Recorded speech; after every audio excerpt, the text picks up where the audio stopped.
Let's go! Welcome to the show.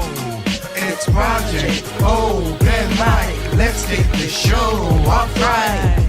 Ladies and gentlemen, thank you for being here with me, cause it's Project Open Mic. Let's have a good show tonight. Let's get a topic straight. Let's get things good. Let's do everything that we should. It's Project Open Mic. Let's kick the show off right. Let's open our minds and take out our style. Let's see what's going on in the world tonight. It's Project Open Mic. Let's have a good show tonight. It's Project Open Mic. Let's kick the show off right. It's Project Open Mic. Let's have a good show tonight. It's Project Open Mic. Let's kick the show off right. It's Project Open Mic. Let's have a good show tonight. It's Project Open Mic. Let's take the show. Alrighty then, what's going on? Everybody out there in watching land, your Facebook, YouTube, and of course, Tempo FM. Again, we got some new stuff going on, but hope you guys are doing well tonight. This is your boy Tig of Project Open Mic, TT Records, of course, sponsored. How you doing? How everything's going well? Hope you're having a good week. Hope you're having a good time. And thank you for giving me your time and ear to listen to what I gotta say. Of course, want to point out there's a video on the channel, on the Project Open Mic YouTube channel. You see down there.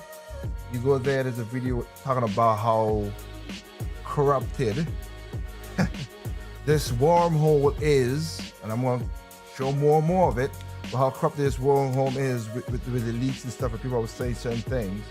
So go check it out about the GameStop thing.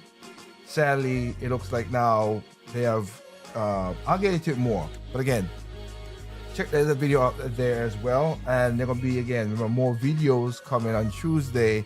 Straight No Chasers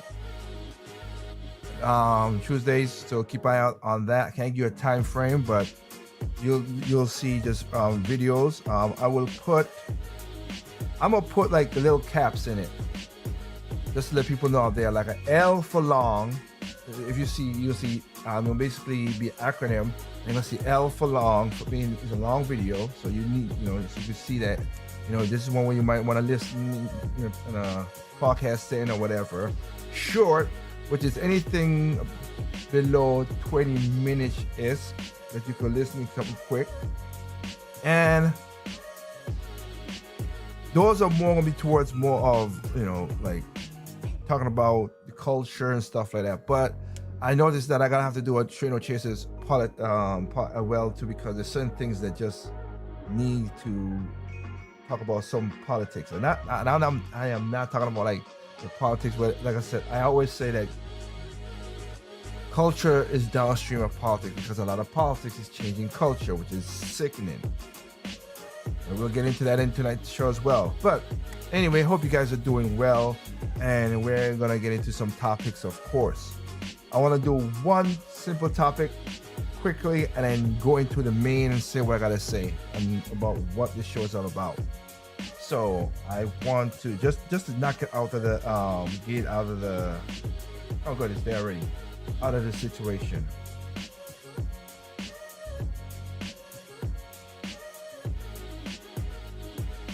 Which is this. Alright.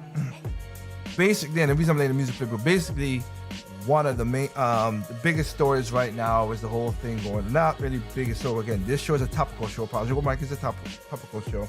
So one of the things happening is basically about Alexandria Ocasio-Cortez, or AOC as most people have it. Now, as I have a situation As you see on the screen right there, I just want to point out something, and then we'll move on. Okay. I wish this person was not a habitual liar, but I think she is, and she knows how to play off of people's emotions. She's good at that. She's good at manipulating that. I can't say that. Problem is, though, you use your power for evil, as the old saying go. So she basically, and you go through YouTube and find this out. I got a couple of a couple of things I might talk about. This is his own video. I don't want to make it big, but I might do a video about it. That's why I say I might do a Trino Chasers kind of, tea. I think it'll be topical. Talking about stuff that's happening in the world today. That's what I'm calling. I ain't gonna put it because it's not political. It's just topical stuff. So if common sense is gone, I've literally said it's not only common sense, it's simple sense, and also critical thinking. They don't teach that in schools no more. And I could guarantee you, she did not get awarded critical thinking, even though she got a college degree and everything in economics, and she don't know economics 101, which is sad. AOC basically told on herself. If you go and listen to her talk about it, but the problem is a lot of her millions of followers on Twitter and all the other stuff and Instagram and everything, they just take her word for word. Just like how they take Donald Trump's word for word. No, critically think. She literally told on herself, and she was looking for sympathy and everything, and she told the timelines. And when you put the timelines to the New York Times timelines, it doesn't match up. One, and as pointed, in her office, as I want to point up here, this is the Capitol building, right? Her office is down here. That's a good ways to walk. And nobody went towards none of the people who started the trouble on January 6th went to her building. And she kind of, like I said, if you listen to her own story and her own timelines, and you match the timelines up to New York Times, MSNBC, Fox, everybody, all those timelines I just said later on, they match up. Hers doesn't, because she was saying that these people happened. The problem didn't happen. The problem happened, of course, before she said it, and also before former President Trump finished his speech.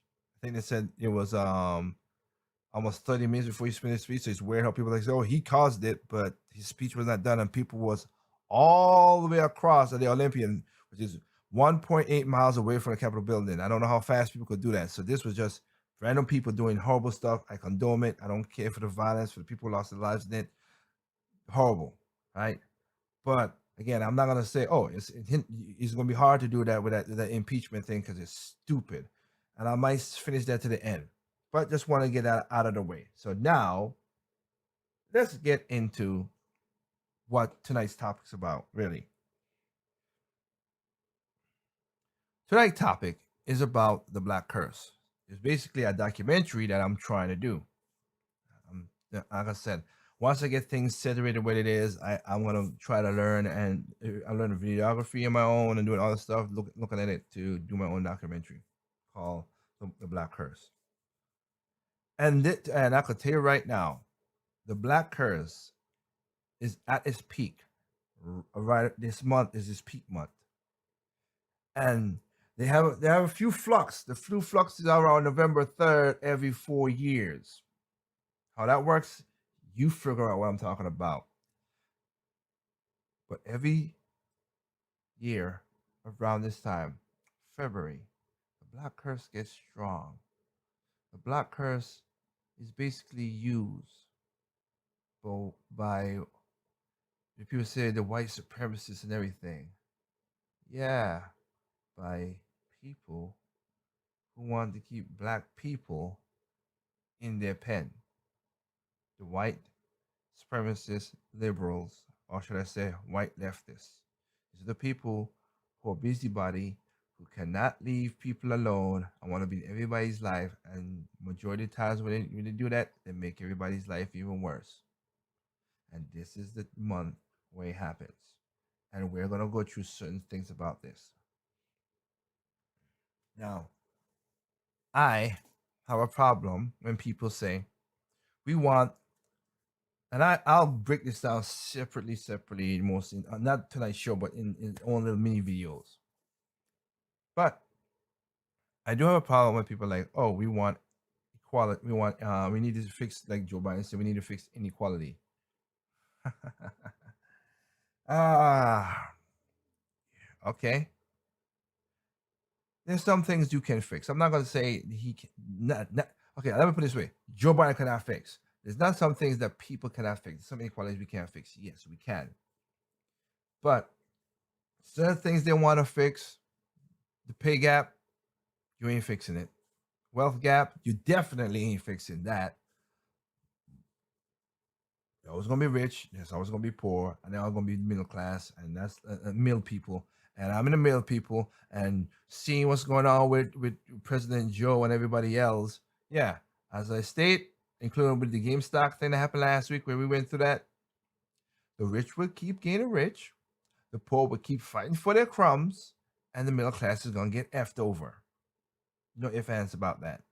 Just get best. If you're gonna get effed over, my best advice to you is, and a lot of people will think, oh, we won't get. Yes, you will.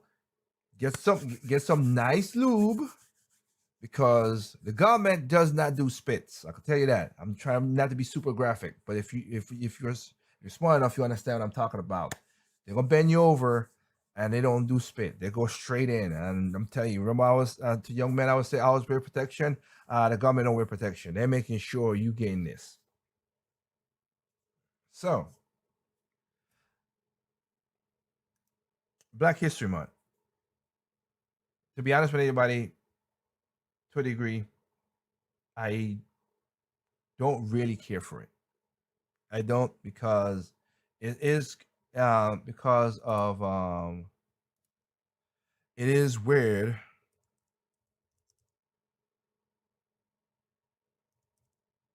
to see that everybody always, let me put it this way. Let me put it this way.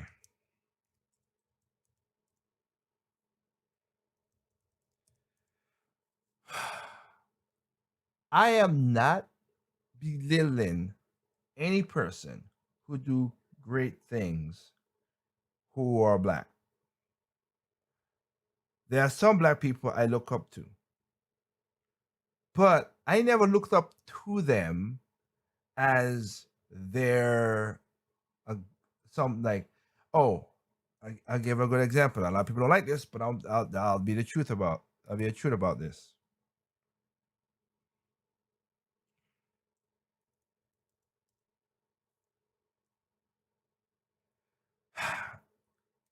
President Barack Obama. President Barack Obama, first black man to be president. Great. I understand him. I voted for him in 2008. I congratulated him and his wife. And I'm like, your first black family in there. Awesome, great, good thing. And I will hold that positive to him. He worked, and he got his he worked, and he got his got to the president. Now he went through being a senator, then became a president. Mad respect for the man for doing that. But as I as I said in the story before, I told my grandmother when she like, "Oh, you going to the inauguration of Barack Obama in 2008, which was a freezing day." I said, "He ain't Jesus. I'm not going up there because I wanted to see what he's gonna do before I praise him." And there's little things that, to be honest with you, just to be a politic part, I'll put it there. There's little things I could praise him about. There's a lot of things he's done that's messed up, a lot of stuff up. But again, the media don't talk about it because they wanted this to be the greatest thing since sliced bread, and it wasn't. But for all the ill perceives that this president had, I will say this: if I ever had kids, I would never tell them, look to see what you could be. We had a black president, we could be that. Like, no. One of my philosophies is always prove people wrong. People say, "Oh, this won't happen." Okay, prove me wrong or prove them. I'll prove them wrong, and I've done that multiple times. I won't do this. Well, I got my degree. I got my this. I got my this. I'm taking care of my debt. I ain't got no debt. Like stuff like that. Like with things people had more better chances than me, better opportunities than me, and I surpassed them. But I will respect him for coming through, the Senate and everything, and become the first black president. A lot of white people voted for him because black people is gonna vote Democrat no matter what, and are gonna vote. It's weird because listen, they're gonna vote Democrat no matter what. Majority of most people vote Democrat who do vote, and most of them, even if you take that chunk of people out, if you took all the black people out of that situation, he would have still won because majority of people who voted for Barack Obama was white. Just is. So that's the truth of that narrative. But I never looked up to him I had, like I said, respect, but I never looked up to him like, oh, he got there, so I'm gonna do better. No, I control my hands and my feet, my thoughts. That's all I can control. Another person got up there doesn't mean nothing to me because they have no intentional entanglement other than policies and stuff, but it could have to affect me. And some of his stuff did affected me negatively. And that's just my anecdotal evidence. But I never look up to that. No, he has my respect. And he is a smooth talker and a very good communicator on conversation, I should say. I ain't gonna say communicator. That'll be a lie, because there's a difference between communication and conversation. And he is that. Not denying that at all. Now, we flip it to our next situation, which is yes, Kamala Harris, who went horizontal to go vertical. I'll keep it at that because that's how she did to get her power. She did some stuff that not likely, and of course her stuff back in California affected a personal friend of mine who lost family members. One of her decisions, so that's why I can't have that much respect for her. I don't care that she's the first female vice president. I'm gonna do a little video about the first, all these first black person. There's not all that doesn't mean nothing if the person, because I said it once, I say it again. Oh, wow, there's a black person in charge. But if the white man was stealing from me, why would I care if it's a black person stealing me? It should be less that a black person is stealing from me? That makes no sense about it. And I'll do a video exactly about that for the neutrino chasers about these first things. Oh, the first this, first that. Hell, since we talk about Black History Month with the curses, I think it's Austin, the black the first black secretary. He has what do you call it? What is it he does? He was a general back on Obama, and everybody's like, "Oh, this is great. He's the first black one." Yeah, and he was a horrible person because a horrible person at his job because they gave him $500 million, and I'll play the clip not now, but when I'm doing my first stuff, $500 million to train 3,000 soldiers. He trained 5. Where the rest of the money went? I don't care that he's black. He's just as corrupt as everybody else. If you take 500 million and only five people got trained, that don't make no sense. And the same thing with good thing. I can remember when Kamala Harris when she came into the Senate, being a Senate woman, she was introduced as the first American Indian woman. She was not introduced as the first black woman, which they won, but she didn't. Nope. First American Indian woman. She plays that jump because her mother was from India, her father's from Jamaica, and she plays those roles and jump. We call it grifting. For her, she's gonna be the first. She's gonna be the first black woman of color president. She's gonna be that. I'm not gonna deny it because Joe ain't gonna last that long. So I'm not gonna even lie to nobody. She's gonna be that, and she still won't get my respect from that. Sorry, people might think it is bad. Oh no, she get in charge. I see what she does. Then she get my respect after that. That's why I said with Barack Obama. I said the same thing too. Just because he got the thing. No, I respect him a little bit more than her because she came up through and not did some of the stuff that she did, but because her path is so convoluted and so weird that it's just ugh.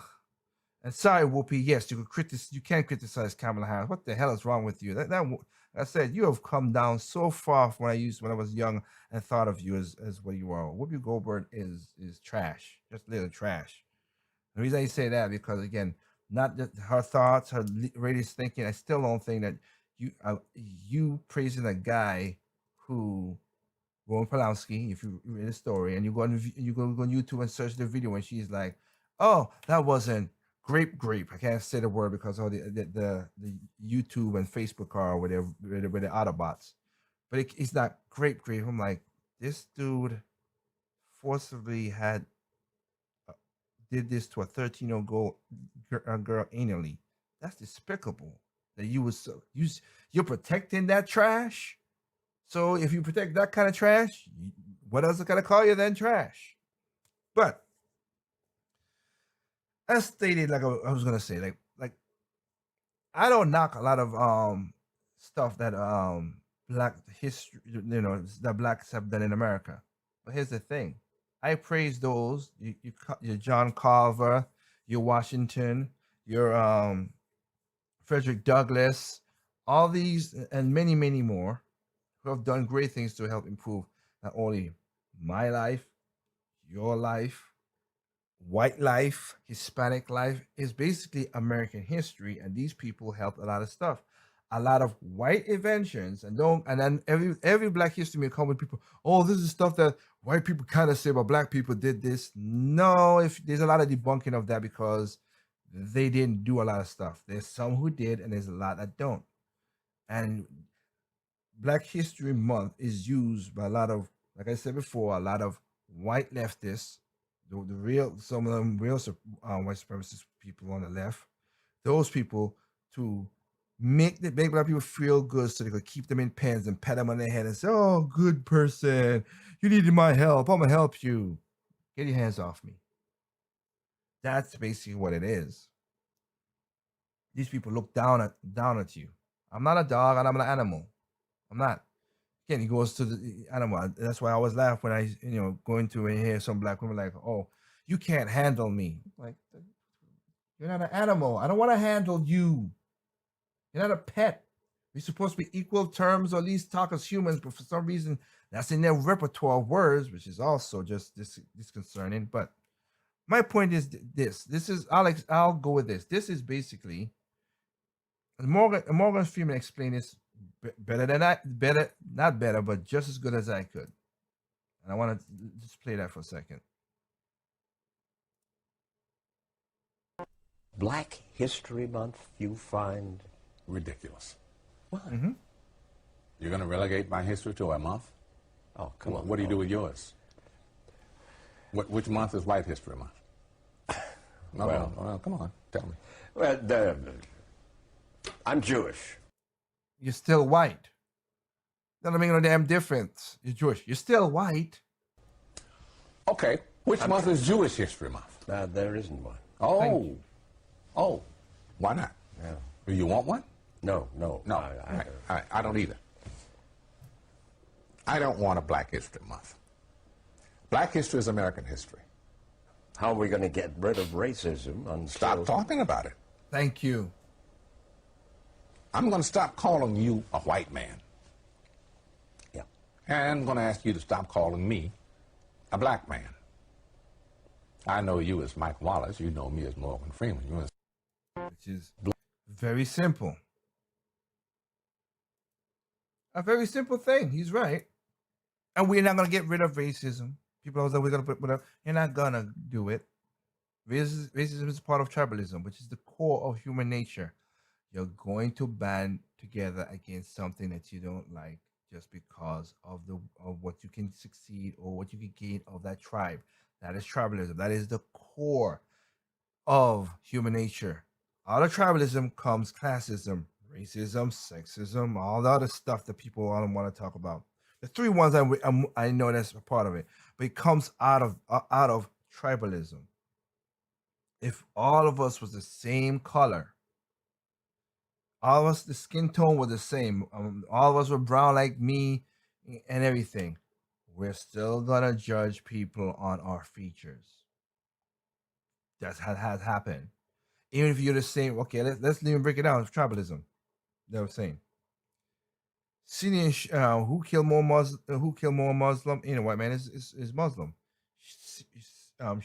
Sunni and Shiites, same religion, killing each other. There's a lot of Christians back in the day who was killing each other as well too, because Protestant, Methodist, Episcopal, Catholic, Baptist, they were killing each other back in the day as well too.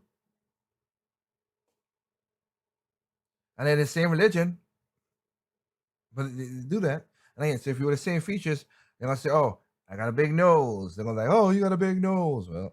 Well, you're the big nosian, because again, Hutsis and Tutsis, the Hutsis, Tutsis in Rwanda, same black tribe.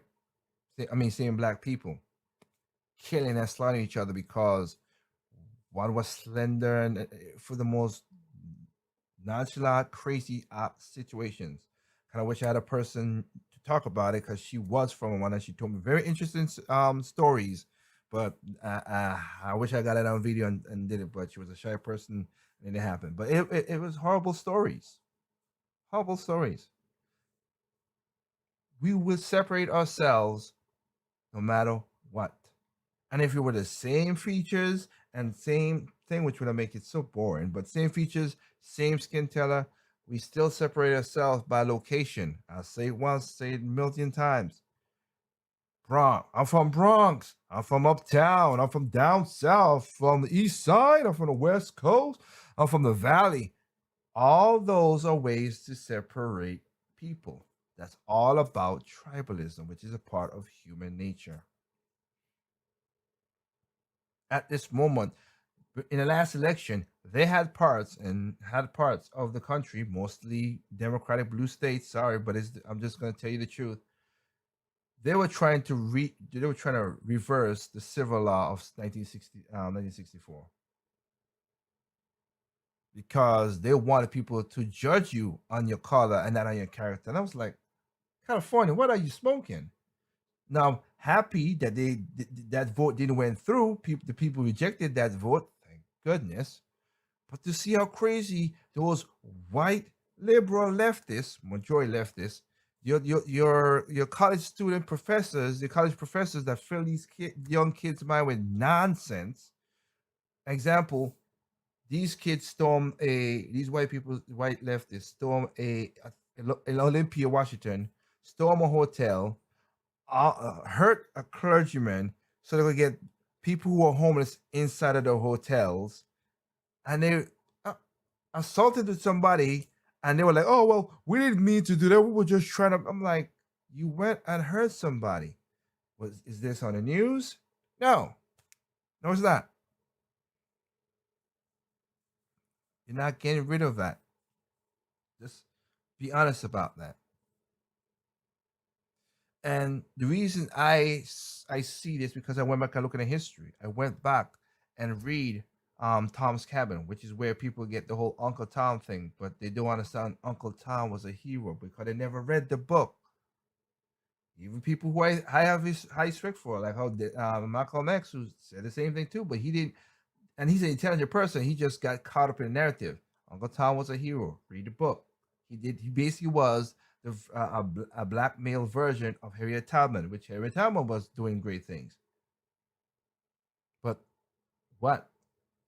Nobody look at their history and all that stuff.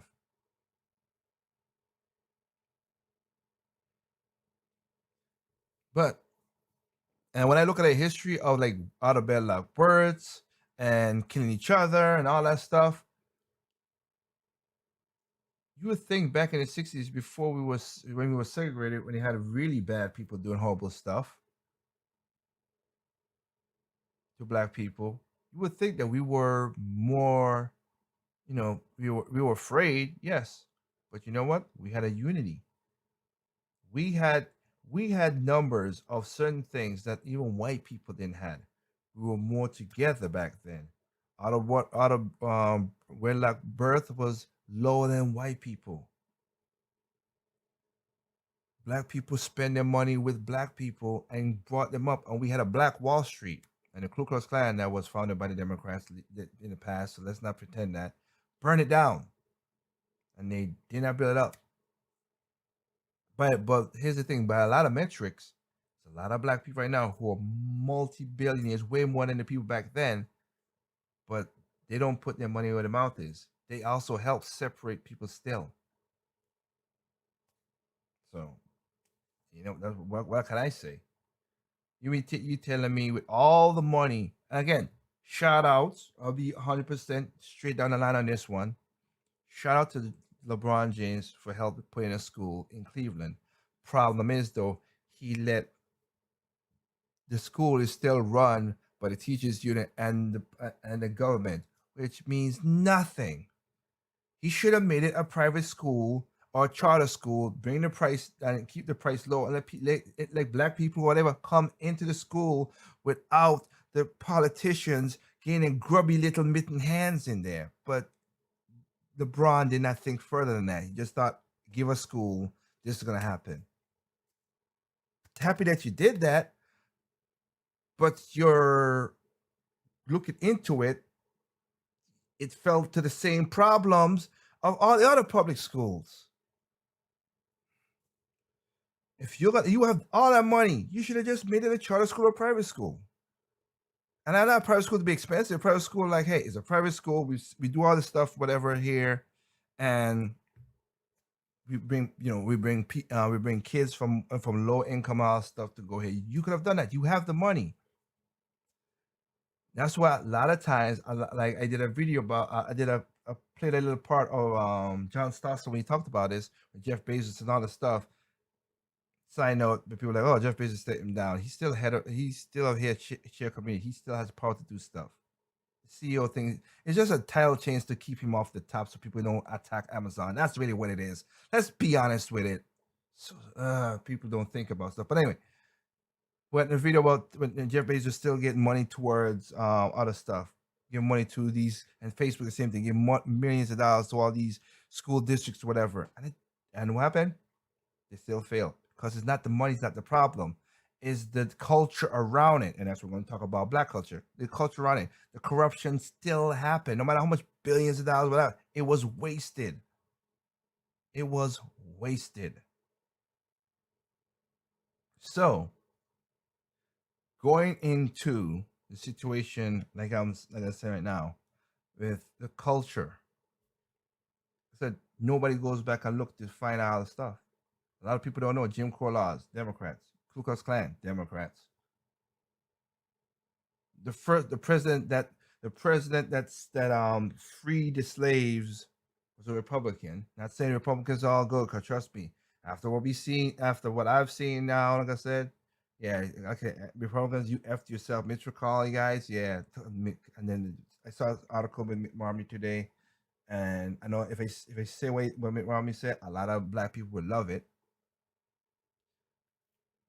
They will love it because that's all they think. They think of monetary gains, but of course, it will never happen. And I'm happy. I am so happy I did not vote for Mitt Romney. Thank you, Mitt Romney, because you are a piece of garbage person as well, too. Jeez, all these people who got this higher than morally higher than that. I'm a church person. Like I've said multiple times. A lot of sinners in church. A lot of these people are gonna go to hell. They are. They are. They're gonna go to hell, and I'm gonna show you some of that stuff as well too tonight as well. But let's talk about, like I said, the black culture itself coming to America. A lot of people were saying, because I remember one person told me, "Well, I got ahead because I'm from a different country." Sad but true. A lot of blacks that come from other countries do 100 times better than blacks in America, even though they have the opportunity. It shouldn't be that, but it is. But in that regard, I think when I go to the bank, they don't see me as a guy that came from the Caribbean, other than an accent if they were heard of it. You just see a black guy like any other black guy on the street. When you're driving down the road, you see me, you don't think, oh, well, is he Nigerian? Or is he from or is he from the London? No. Or is he from the Caribbean? You don't know. You don't think so. You think black American man. That's all it is. So I didn't had no different whatever. I have people say, oh, you have opportunities. No, I had luck. Don't get me wrong. I had blessings from God. I had luck. But I had to take the problem is the old saying go. Somebody opened the door, the opportunities. You had a choice to take it or not take it. And I took most of them. I worked hard to get where I'm at. Worked at the company that I've been doing architecture for about 15, going on 16 years. I'm head, top of the game, head manager of design, design, lead designer. Sorry. Yeah. Started a company doing music in 2002. People said, "Oh, that was not gonna do nothing." Yes, independent music, all my money, all the stuff, put things together, talk to the right people, got things going. 2007, we got our first, we got our first platinum. Well, in 2000, we got 2 platinum awards. We sold over a million, 2 albums, did very well, Unity Sounds and Party Zone. Is it in the big screen that people have all this stuff? No, but you know what? I got recognized by certain music awards and everything, and shout outs to all of that. And I've performed with some art, mainstream. I ain't gonna say mainstream, just heavyweights from with Buster and Rod Digger and Rihanna and Ludacris and all this. Like I've done that. That was a time in my life where I was like, well, very happy at it. Ran my music out to Europe. Europe loved it. Hard work. Heck, the last album which I did in 2012, Instant Classic. You should go on Amazon or Apple Light or Spotify, whatever. Instant Classic Shuffle Lines. You go there. Sony said that my album, which is the people Sony BMG who did the distribution for the album, they wanted to push my album in a certain direction and say, "Hey, sound like Lil Wayne and Drake." Just being honest. And I said no.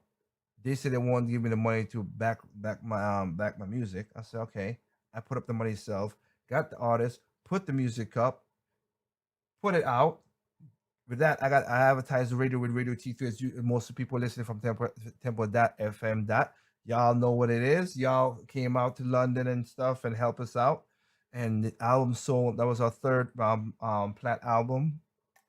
Did well. Then Sony came like, oh, you have a concert at the O2, and we'll support it. Oh, you came back and so you prove people wrong. I worked. I'm up late nights doing the stress test and everything in my brain, trying to figure all this stuff out. I did this stuff myself to a degree. Took the opportunities though, but worked my butt off to it.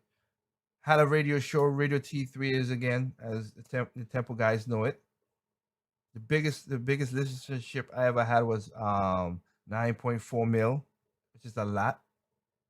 Which is a ton of people was listening to me. I was surprised that I even got up to that height. That's my peak. That I ever got to that peak. But it's all on the character, as Martin Luther King says. All of me wanting to work hard, my blood, sweat, and tears, working hard to get what it is. Get a house at a young age, build it at a house at a young age, paid it off that house at a young age. Then moving to this one, which I have. Have a house over there, have a house here. Yeah. Do this. All this was hard work. My character of I don't want the crumbs. I want the steak. And you know what? I might not get the foie gras, or maybe get a taste of the foie gras, or the filet mignon from the rich 1% people. But I know what? You ain't giving me your crappy crumbs. That's what it is. I'd rather have the full meal and not be the top of the top meal, but I ain't selling it for the crumbs just for me to at your feet down and not do nothing. So let's go into somebody, a black person I do look up to, and I respect his theory because I had these kind of. He's basically was a confirmation bias and I'll admit to that. Thomas Sowell, a lot of black regular black people, and I don't like that saying that, because the funny thing about it is, when I was in love with black people, like I said, I don't speak for the black community, and the black community don't speak for me. Okay, I am myself. That's what you is. You see right here, Tig is me. All right. He's confirmation bias because of my thoughts I had when I was young, and I didn't follow the try to be this, try to be that, try to be hip, try to be cool, all this stuff. Most people say I'm a square because I don't do exciting stuff. Even though I travel around the world seeing different things myself, I did it myself. I didn't need to. I didn't broadcast it like I didn't need adoration or acceptance on social media to say, "Oh wow, I'm over here done this." Like again, on my Facebook page, my literal personal Facebook page, I barely put up pictures of stuff that really happens. I have been on multiple trips from since 2017 where I did more crazy stuff. Like, but when I had posted a lot of videos and stuff like that, I was using it as a tool to reach out to people. But I don't put it on there. I put maybe 1-2 pictures, whatever. No, the show, of course, is on my page. But I'm just saying, like, I don't need adoration from people to feel complete. A lot of people do. I don't. But Thomas Sowell is a person who lived through that stuff, and I like what he says. So I want to talk. I'll let you play what he thinks about Black culture, because it's very important. His books are really good reads. A lot of people don't want to read his book because Chris Rock had the joke. Certain Black people don't want to read because they will never get the knowledge. Well, it's like kryptonite to them. Well, for me, I have no problem reading. I like his books. I read several of his books. Thomas Sowell and he's one of those guys again. Prove people wrong. Prove him wrong, and then he'll change. Just like me, prove me wrong, and you prove me wrong, I'll say okay, whatever. But most of the time, people can't prove you wrong. So let's take a listen to Thomas Sowell on Black culture. And sadly, a lot of people don't see this because they are looking for adoration and the problems. Harlem in the 40s and 50s, I never heard a gunshot.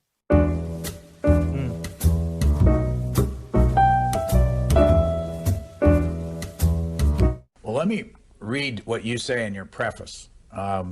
You say, "Let me state here, and now that these essays do not mean, 1, all Southern whites were or are rednecks; 2, all Black Americans today or in the past were or are Black rednecks. One cannot predict," you write, "much less forestall all the clever misinterpretations that others might put on one's words. The most that can be done is to alert honest people to the problem."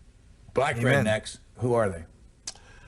These would be blacks who came out of the Southern culture and who carried that culture with them north into the urban ghettos and into the ghettos of the South, for that matter, and who have not moved out of that culture since. Over the years, both blacks and whites have moved away from that culture.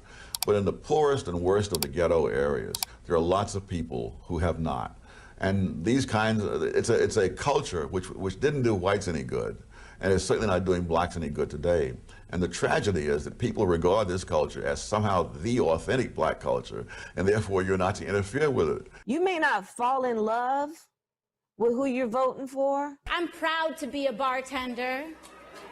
Ain't nothing wrong with that. I don't feel no ways tired. I come too far from where I started from. Black Pandering. That's what that is. English is considered not quite proper English.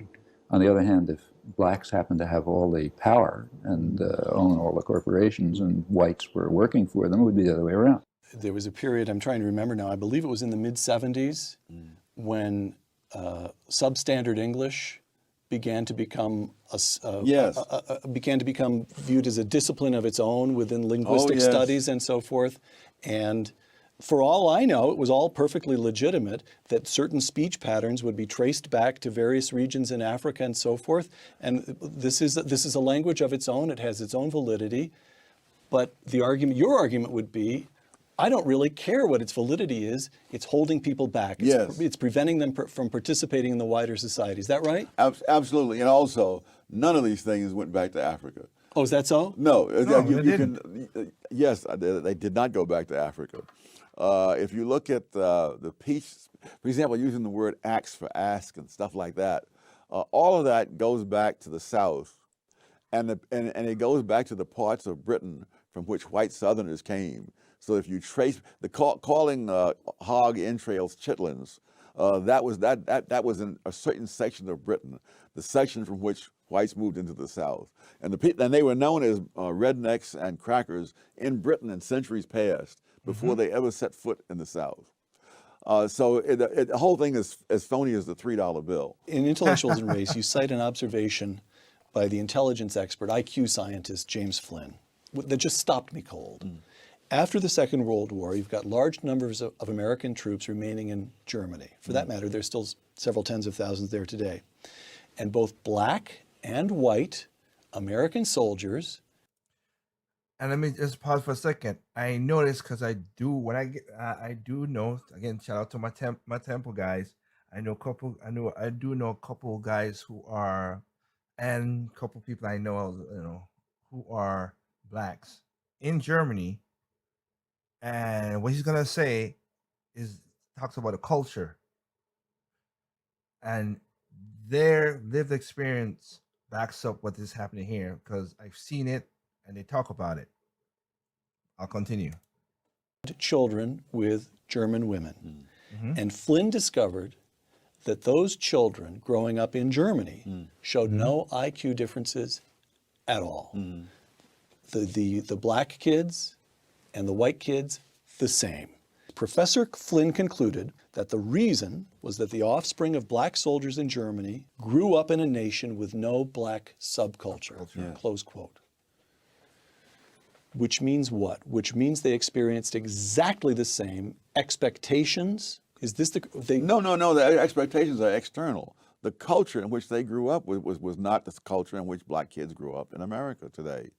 So they had... There's no gangster rap that was pervasively available in Germany. So here's what I'm getting. And there weren't no welfare states set up in Germany. There is something about black subculture in America today that holds African Americans themselves back? Yes. Yes. Because that very same subculture held whites in the South back as well. That in the time, this mental... You explained it, but that's the point I was giving. It is a subculture. There are Hispanic subculture as well, so that did that same thing. The culture itself, the sub, is what it went across all. That's the equity across all those cultures: black, white, Hispanic, even to less extent Asians. It all happened because of, as you're going to explain right now. The First World War turned up, among other things, the fact that whites from various 4 or 5 southern states scored lower on the mental test than blacks from 4 or 5 northern states. And so it really was a question of the subculture that was there, which was a handicap to both. I could go on for days about the social degeneration, but let me give you just one quick example. When I grew up in Harlem in the 40s and 50s, I never heard a gunshot. Now, I'm sure someone fired a gun somewhere in Harlem, but it was not such a pervasive thing that you had to hear it. I have relatives in Washington. I asked them the same question. No, and that's true. When I talk about this too, when I grew up in my country, Nevis, I didn't hear no gunshots. I never heard of gunshots. The first time I heard gunshots was when I moved to St. Thomas, and it was not that problematic back then either. But more and more and more later, I started hearing gunshots and people doing stuff. And now I got a point now that my mom used to go to the church that she go to. Sometimes she don't go to the church at night for midnight mass, because they're shooting up outside the church. Why? I don't know. But that subculture got into the Caribbean and made the Caribbean bad as well, too, as he just started. People looked up because the TVs, the media, and everything blasted that in people's eyes and made it think it's all cool. That's the part that sucks. And that culture trickled its way to the Caribbean. Growing up in Washington, D.C. Yes, and low-income black neighborhoods. Did you ever hear a gunshot when you were growing up? And the answer was no. I have relatives in North Carolina ask the same question. No. And now, you know, people in housing projects especially, they put kids, some of them, to bed in bathtubs so that they won't be hit by stray bullets in the night. Now we take it for granted that there's crimes, tremendous levels of crime and violence in the black community. That was not always the case. In the 20s, it was very common for white celebrities, including George Gershwin and William Faulkner, to go up to Harlem not only for entertainment places, but to go into private homes of people they knew. And Gershwin would play Rhapsody in Blue in this home where Walter White lived. Milton Friedman, when he was a graduate student at Columbia, he and the lady he later married would go dancing at the Savoy Ballroom in Harlem. And he said, we had no fear of being mugged or accosted on the street or anything like that.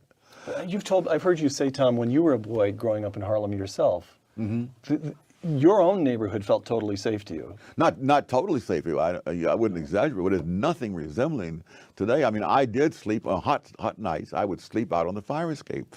When I tell people in Harlem that today, they think I'm from another galaxy, you know. But that people slept on the fire escapes in New York and in the public parks in the 30s, all over the city. Because it was not a jungle. And you could run through a great number of other things. Children raised without two parents present.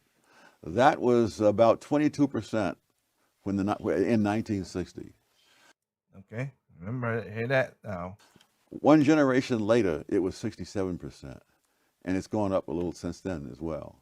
And now the rate among whites is higher than it was among blacks in 1960. Right. Mm-hmm. I take responsibility. I take responsibility. I take responsibility. This bull crap. This is why I said white leftists. These are not liberals. These are leftists, and these are the people who. Well, you know what? Let me hear it. I'll explain it. I'll play it back again, and you see. You see what the question is. And it was among blacks in 1960. Right. Why is it so hard for black cultures to move out of this culture? For blacks to move out of this culture? White liberals. I take responsibility. I'll let it play. I take responsibility. I take responsibility. Black people are being slaughtered in the streets, killed in their own homes. These are our brothers and sisters, our friends, our family. We are done watching them die. How do you define a white liberal? Those kinds of people who have the kinds of attitudes that are called liberal in the United States, although the word is misused, those people have created an atmosphere in which these counterproductive cultures are to be celebrated, perpetuated, and the consequences overlooked. It reminds me of a scene in... I'll go back to Tom, because I gotta answer this stupid video. This is the thing. I take responsibility. Responsibility of what? I take responsibility. Of what? Black people are being slaughtered in the streets, killed in their own homes. By black people.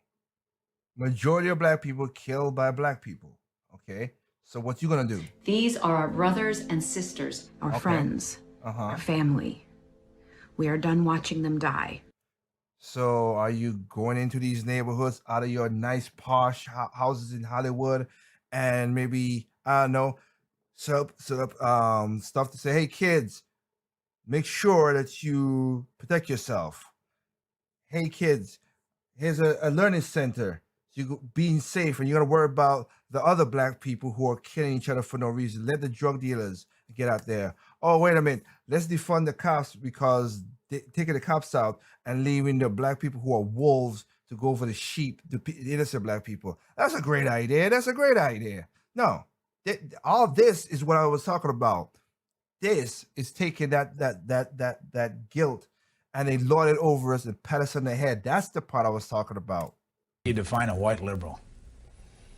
Those kinds of people who have the kinds of attitudes that are called liberal in the United States, although the word is misused, those people have created an atmosphere in which These counterproductive cultures are to be celebrated, perpetuated, and the consequences overlooked. It reminds me of a scene in the Blue Max where this general is encouraging this daredevil pilot to do all kinds of wild stunts, you see, knowing that the guy's going to kill himself if he keeps doing this, and therefore the general will be rid of a political problem.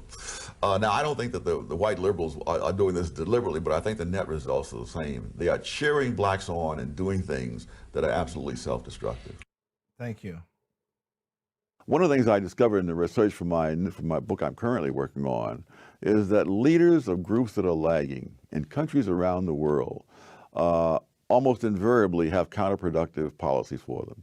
And it makes perfect sense because insofar as members of lagging groups assimilate into the values and achievements of the larger society, they don't need those leaders. I mean, there's no mystery to me as to why Jesse Jackson says what he does, or Al Sharpton and others, because that benefits them, but it does not benefit the people they lead.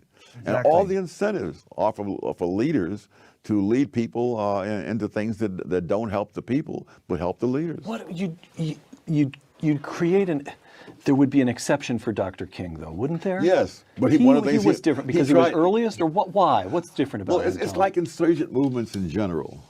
When an insurgency starts off, by definition, it has an uphill battle. Now, and you can look at the history of Christianity, for heaven's sake. Mm-hmm. If you're going to be a Christian in the Roman Empire, you know, before in the first century, you had a lot of grief to go through. Now, but after Christianity becomes the official religion of the Roman Empire, this is a bonanza, and there's a lot to be done. And so now you will follow policies that are the opposite of what you advocated. You will see that with all kinds of other insurgent movements. Mm-hmm. Somewhere, watching this interview, there's a young Thomas Sowell. There's an African American who's smart and wants to do something with his life. It seems to me we've already got one piece of advice you'd offer to him is stay away from the races industry. Stay away from the race hustlers. What advice would you give a young Thomas Sowell? How do you make something of yourself as an African American in America today? The way anybody else would. You equip yourself with skills that people are willing to pay for. Amen. Simple. Can't argue against that. And that's what I did to equip myself. I'm not African American, I'm a black, but I equipped myself to get what I got in my life. That's what I do. I had to take bets on myself because only I have the responsibility and the power to elevate myself. I didn't look for no hand-me-outs, didn't look for no hand-downs. I got opportunities, so I'm not saying, again, people didn't help me along the way. The opportunities were there, and I tried. And here's the funny part. I took opportunities and it helped me. I try to give those same opportunities to some people younger than me. Some of them didn't to me. In my younger years, it backfired and it didn't. And I got cursed out also because I didn't help them enough. And what I'm like, what? You got an opportunity to do this, this, and this, and you didn't take it, and then you're cursing me out. And that's why one of my values is right now, I don't help people unless you want to help yourself. That's why I'm against the government and all that stuff, because I'm a libertarian, because I've seen what they have done. When you do not have the same reciprocal passion into somebody helping you, they're gonna fail. Or let me put it in better terms. Majority of those people are gonna fail. There might be 1 or 2 or 3%, maybe 10% people that might break out of that. But majority of them don't want to take it. They get their hand made out. They look at it as human nature, free stuff. Well, you know what? I don't gotta go nowhere. Let me just stay here and do this. That part of it sucks. And again, let me even kick it to a next person. Let's listen. I respect Malcolm X. I played videos of him saying stuff, of course, which is the one up here with CBS when he's talking about the white liberals. Here again. White liberals who have posed as our friends. White liberals who have been eager to point out what the white man in the South has been doing to us, while they themselves here in the North are doing the same thing. They have been making a great fuss over the South only to blind us to what is happening here in the North. And now that the eyes of America's 20 million blacks can easily see that this white fox here in the North is even more cruel and vicious than the white wolf in the South. The Southern wolves always let you know where you stand. Thank you. But these Northern foxes pose as white liberals. They pose as your friend, pose as your benefactor, pose as your employer. They pose as your landlord. They pose as the neighborhood merchant.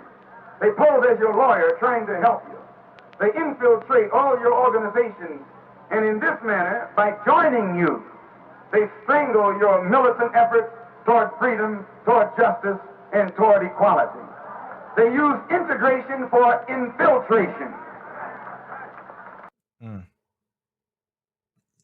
Again, they use you to do stuff. That's what he is, and that's why I was saying that as well too. That's the problem. But then you have and that goes to this story right here that needs to talk about. I want to talk about this story because that's what happened. You're seeing this on your screen, and I will read you a little bit of it because it's very sad. Black Lives Matter nominated for Nobel Peace Prize.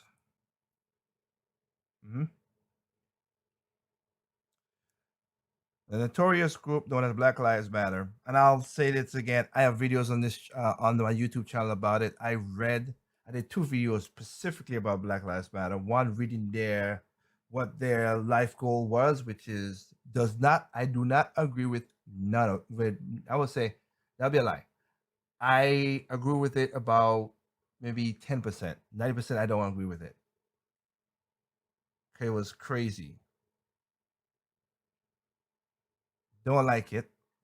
And they also don't want a black man and a black woman to have a black child. Which is weird. They don't want a nuclear family. I don't want that. Get that away. Because it was like, we should be able to do that. Again, I did a video about this, but I'm just saying this. We should be able to do that. It takes a village to raise the kids. If the village is toxic, you're going to get toxic people. Very simple. No. My philosophy is you take care of yourself, you take care of your family, you take care of your neighbors, you go to the community. That's the best way to govern all the way up. Really, it is. That's why I'm a libertarian. Not the full libertarian where you get the crazy fringe nut jobs, because every political view has nut jobs, every one of them. But the problem, here's to be honest with you, the Republican fringe. The Republicans have three groups. The fringes, which they don't get that much power, but they're blown up to the biggest boogeyman you could see. The regular ones who don't, who's all right, and then you have the ones who are basically Democrats but just pretend. That's what they call them, rhinos. Now you have the Democrats. And again, when I always say I don't like, if I say something about the Democrats do stuff like that, I'm talking about the political party and the people in it, not the regular people. Okay. Party people like as a Maxine Waters or Chuck Schumer and all them horrible people, Chuck Schumer and stuff like that. Them. I'm not talking about Jesse across the street or across the street my house who's a Democrat. I have no ill will towards him. He does his stuff. He waters his lawn. He takes care of his family. Bravo. But you have Democrats who are like that. Then you have those. You have some, again, that are kind of more conservative in their regard. Majority of black people are raised conservative in America, but they still give their mind. That one is a whole different. That's another video I'm going to talk about that, because that's weird. But then you have the leftists, the ones who are the fringe.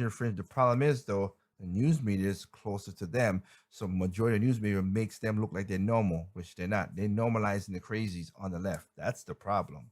And then libertarians, you have those like me who's like, hey, I don't bother you. You don't bother me. We all cool. But I don't want uninterrupted chaos. We do need an army. We do need a military. We do need police officers. We need certain things. We need some. chaos without order is no compassion at all. And I don't want that. Okay, we have to have certain stuff for us, but the whole, like I said, like Joe Jurgensen, I did a video about her. She was a libertarian candidate. I was like, what the heck is she saying? But it's funny how that works out, as we saw last year. But anyway, let's go on. Notorious group known as Black Lives Matter have been nominated for the Nobel Peace Prize by Norwegian MP Peter Eddy.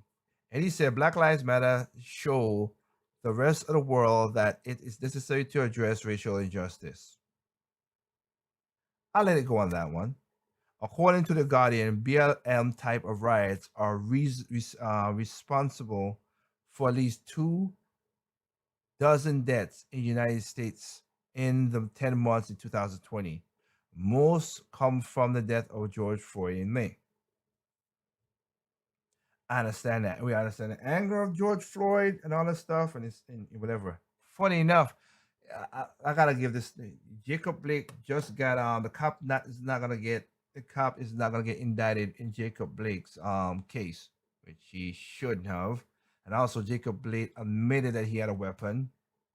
But I saw the video, so it was like, well, we saw the video, dude. The only part that people did not know, it was a restraint order from the female, obviously, like, protect the black females. He was abusing and he beat up his baby mama. He was gonna take the kids, the car, the SUV that was not his SUV, that was his baby mama's SUV. So it's like, whoa, so he was gonna steal the kids in her car and all that stuff because she was dealing out. He got the key, he got my keys, and that's where the cops were walking around with that stuff like that. But you notice there were no riots because Joe Biden's in the office. Funny how that works, don't it? I digress. I might not do most of the topics I want to do tonight because of time, but I'll hopefully I could talk about this maybe tomorrow or something like that for you guys. But keep on going because there's another video I want to show, and also not only show, also the hypocrisy of a lot of things. But anyway, and Black Lives Matter present itself as a group to inspire positive change in relation to how Black Americans are treated in the United States. BLM says police brutality and racial injustice should not be tolerated in a fair and just society. You can't stop it. I agree. I agree with that. That's what I said. 10% of it I could agree with, but the way that you could talk the talk, but the way you walk it is the problem I have. That general statement is a thing that most people would agree with. As I said, problem being when the incident happens, that it may or may not actually be justified. That is true too. The first conflict began over in the incident even qualifies as something to rally over. Then comes the rally itself. Within the case of BLM, often turns into violent riots. That is true. As mentioned earlier, at least 25 people died in the 10-month period of 2020, and a lot of Democrat politicians and I played this video last time. Go check it out on the last show, 26. This is 28, episode 28. Well, I lost count on what this one is.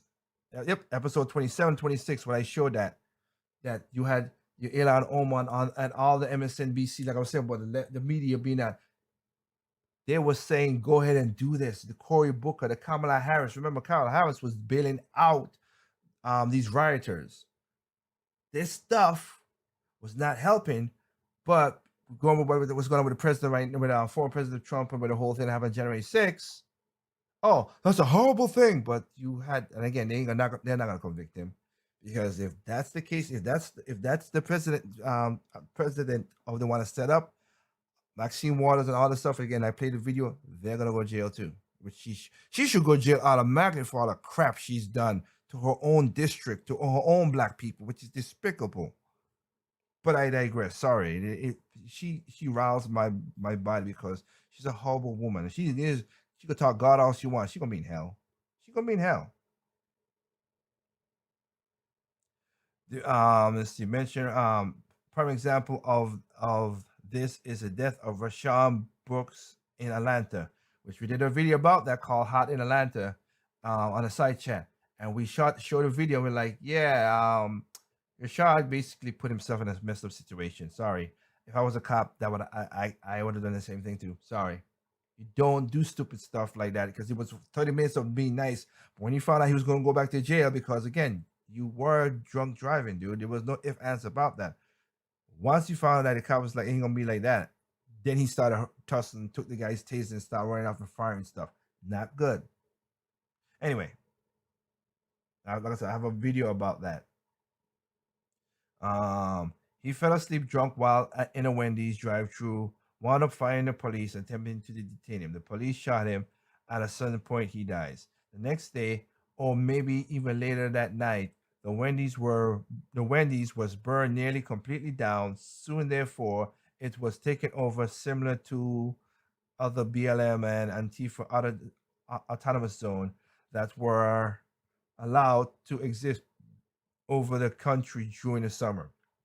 A few days later, an unexpected black woman made a wrong turn off the highway into the occupied zone, an Atlanta area Wendy's. Her car was shot up and it results in the death of an 8-year-old Sequoia Turner, which was messed up. Countless other deaths have been happening in similar fashion to Little Sequoia. When BLM violence from riots first started back in 2014, 2015 under Barack Obama, a 9-year-old girl by the name of Jamelia Bolden was also shot and killed. She was on her mother's bed doing her homework when a stray bullet comes through the wall and hit her.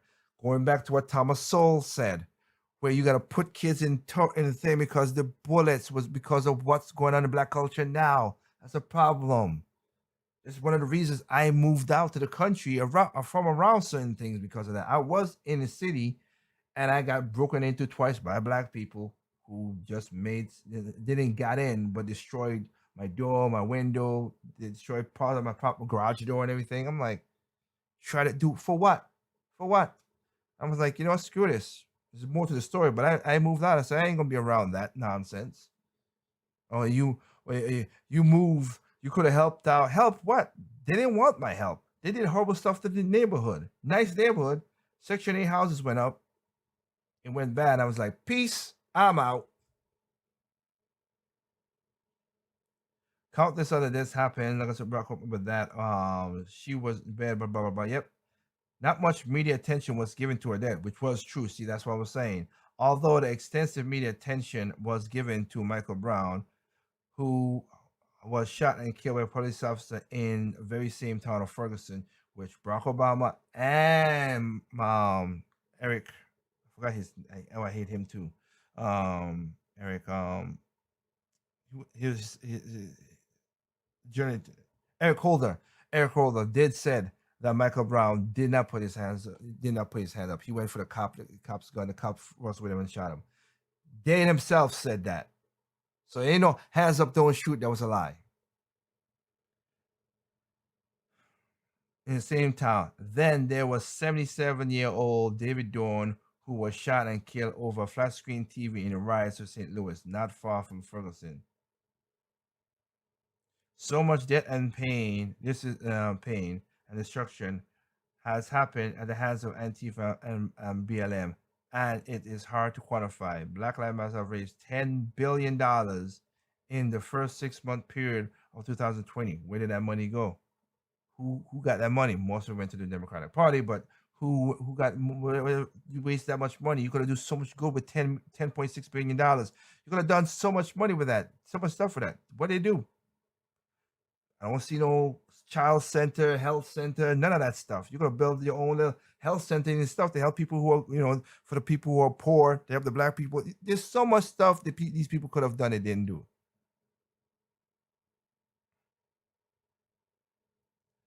So not only were there a group of plenty of blood on their hands, they're also filthy rich with nothing to do positive value to show for it.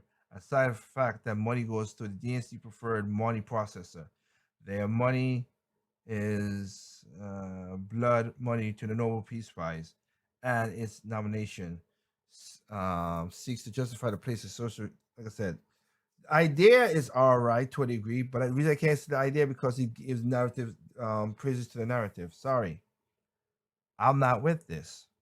I'm just not. But we're gonna use this. We're gonna use this. We're gonna make all this stuff Black Lives Matter, all this stuff, whatever. And let me see if we can find. I'm gonna see if we can find.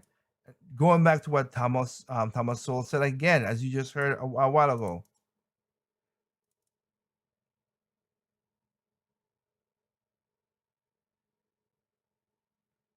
It's I don't think I know about the woman, but I don't think I got the guy because I played a video of the when you get stuff like that, they easily get infiltrated. They easily get infiltrated. I just want to play this little thing. Black Lives Matter, right? As I said. Play this little clip here.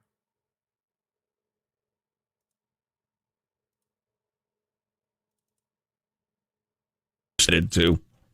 Chemical agents were sprayed from both sides, including pepper spray, CS gas, and bear spray. A black bishop from Milwaukee, Oregon, was caught in the face and took bear spray to the face when he was trying to counsel the groups and bring them together to discuss their differences.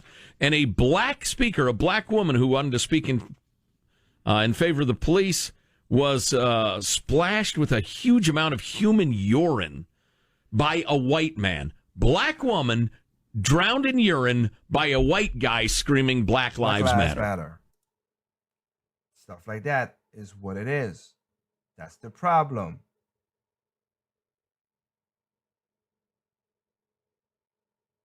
That's the problem.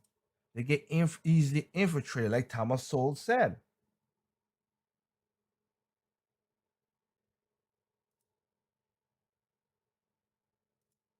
It's ridiculous.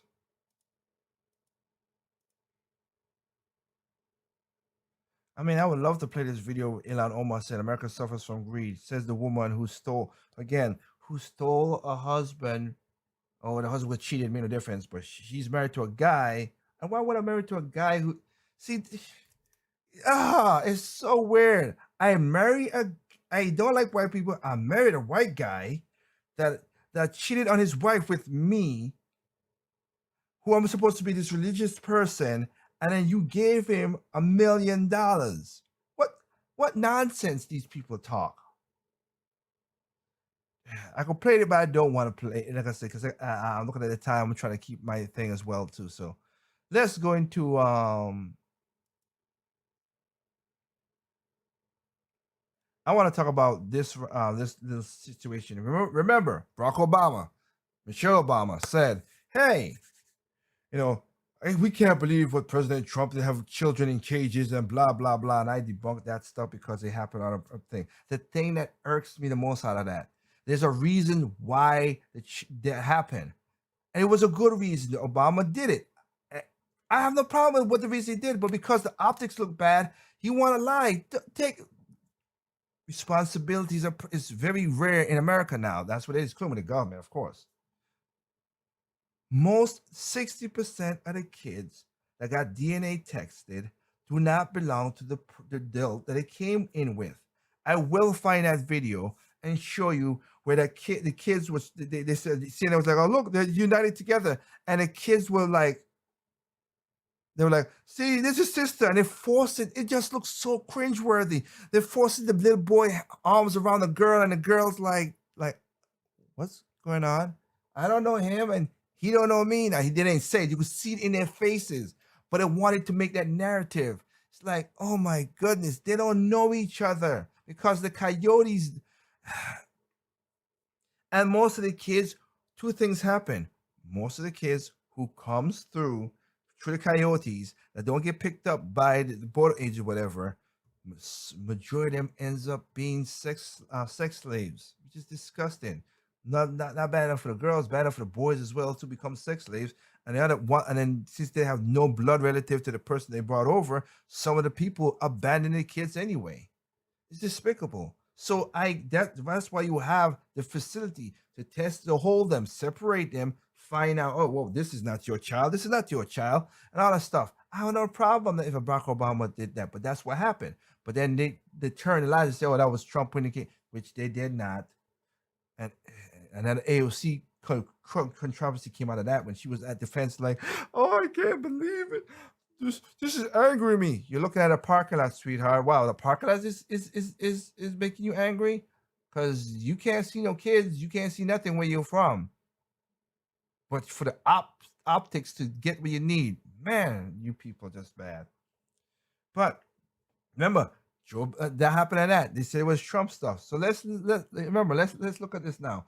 Oh, Trump is bad for all this stuff. Well, Trump shut down some of those facilities. Was he bad? Well, he still was bad compared to what you said. But CNN and a lot of news organizations, I'm gonna read there, but I'm just showing you different things. New York Times, CNN as well too. New York Times, New York Post, all that stuff.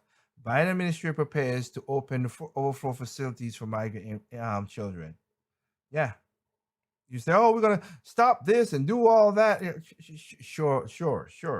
Okay, sure. Oh crap! I wasn't showing it. Sorry. Sorry. My mistake. That was the New York. That was the New York Times. This is the CNN politics. Like they're talking about it. But anyway, let me just read this cabal for you a little bit. Joe Biden administration is in the process of building an overflow facility for up to 700 migrant children in the Chancellor Spring, Texas. The facility will hold minors 13 years of age and older who have been screened for the virus. That's what we needed a border wall that you stop, but whatever. So stupid. Carrizo Springs will be just like others along the southern border between U.S. and Mexico. It will be serve in between location of people caught crossing the border illegally. After the brief period, detainees will either be deported or allowed to be in the interior with the catch and release thing, that means nothing, and held in custody longer periods of time for a different location. The overflow facility that Joe Biden administration is building sounds just like the facilities that Barack Obama built in the same period during the two terms office of 2009-2017 with Joe Biden as vice president. The facilities are the same place that Trump used. Sorry, the facilities are the very same place that Trump used, just as Obama did. But when Trump did it, they were referred as cages. Yep. And the media choose to ignore the fundamental necessity of the facility for humanitarian purposes and decide to use it as a weapon against the Trump administration. Now that the Joe Biden president, not only does he currently have kids in cages at the already existing facilities, his administration already built. His team is going to build more. The lack of media attention towards Joe Biden's current actions is no surprise. Mainstream media did not pay attention to what Obama did when he was in the so-called cages when he built them either.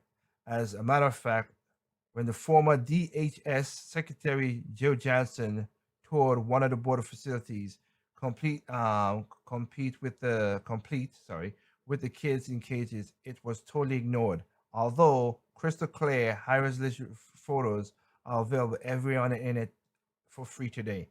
These pictures are so high quality, several of them were published in a newspaper later in a story attacking the Trump administration for the use of the facilities.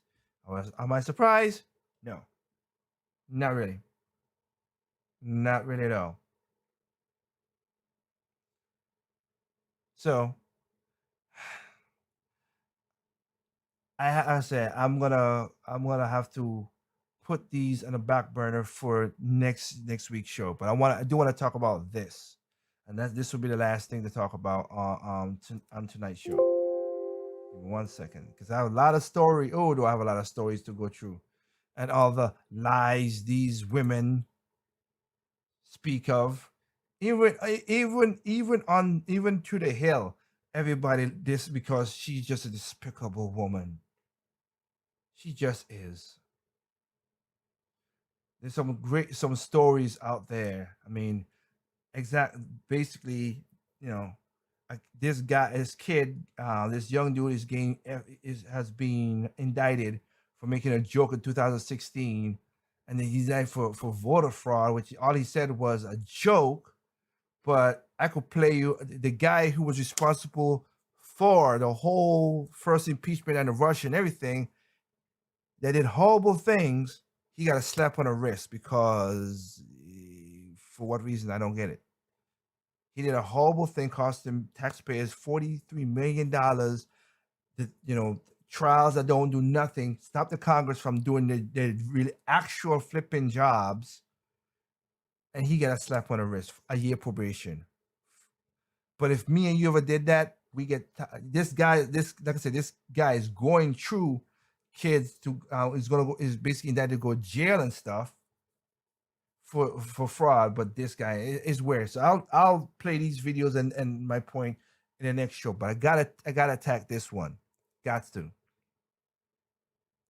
We're gonna talk about, because again, Joe Biden has signed more executive orders than any president in this history, in this time frame. Trump was just as, and again, I'm against executive orders because here's the thing: executive orders are not law. They're not law. They are not law. Congress makes the laws, and Congress has been on their behinds, both parties, and that's why I gotta have to do a video against a person that I also do look up to. Not look up to, but I say this ideas, makes me think. I'm like, I get where you're coming from. I understand, whatever. Which is Dennis Prager from PragerU. When they asked a person asked the question, we need a third party, and he's like, no, because this is going to, and then you got more than. I don't care. After seeing what the Republicans do, why would I want them? Again, I was never a Republican, but my point was that they're just as corrupt as the Democrats. So why would I want them?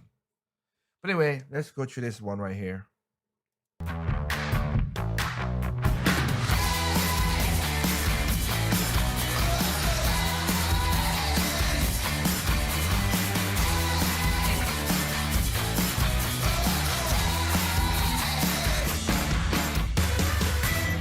Welcome to America Uncovered. I'm Chris Chappell. Today is a great day for democracy. The work of the moment and the work of the next 4 years must be the restoration of democracy. We are a democracy. Of our democracy. Democracy. A democracy. And we're not a democracy. We're a republic. Because again, you don't want the truth. We see what the true democracy has done, and it's messing things up way, way, way more than it is. Because of my phrase, people are stupid, individuals are smart. But whatever. Nothing says democracy like signing 42 presidential executive actions since taking office. Those 42 executive actions include executive orders, memoranda, and proclamations. There are some technical differences between the three, but they all basically direct the executive branch of the federal government to do certain things. Think of it like a bunch of laws or rules, but without Congress actually passing any bills. Thank you. There's been a lot of concern over the past few presidents about the expanding use of executive orders. Yes. Because they increase the power of the executive branch. And also, the next president, if is a Republican, can reverse them, like how Trump did to Obama, and Obama did to Bush, and Bush did to Clinton. That's not how to run a country. That's not how to run a country. That's not how you run a household. Usually, Democrats get really concerned when there's a Republican president, and vice versa. Thank you. According to the Federal Register, President Trump signed 220 executive orders in 4 years, while President Obama signed 276 executive orders in 8 years. And one of the first controversies during Biden's presidency has been his liberal use of executive orders in just his first week and a half in office. Even the New York Times editorial board suggested that, maybe ease up, Joe. Now you might think, fact check, Did Joe Biden just set a modern record for executive orders in his first week? Yes. And the answer is that's mostly true? No, it's true. This is why I said the media is crap. They tell you stuff like that. I mean, okay, it is actually true. No, He has issued a modern record number in his first days in office, far outpacing his immediate predecessors. Of course. However, many of these actions are aimed at reversing controversial policies from the previous administration. Newsweek suck. Well, if they were just to reverse Trump's policies, then they don't count. I mean, they do count, of course they do, because obviously reversing Trump's policies is very important. But they don't count as executive orders, even though they were executive orders. Is that mostly true or just mostly confusing? Anyway, what's in all those very important executive orders? I'm not going to tell you, because that would take 3 hours. Yes. And frankly, some of them are just symbolic and don't really change U.S. policy. Others are just pieces of a larger change in direction for the U.S. government. So in this episode, instead of listing all 42 executive... And if you want to go, I kind of did the same thing too, as he's going to explain, but I like this more as a video format. I went through the list of the stuff in the last video in Project Open Mic episode 26. So I talked about it and went through it. And he already don't break his own rules, and also some of the rules that people thought I was horrible. Why Trump did? Again, there was parts where, again, people voted for him. Well, we'll go through it. Let's go through it. Actions. Let's look at some of the key issues where the Biden administration is taking a new direction and how his executive orders paved the way. Starting with social justice. Now, most people would not describe Joe Biden as woke. He's more like my refrigerator.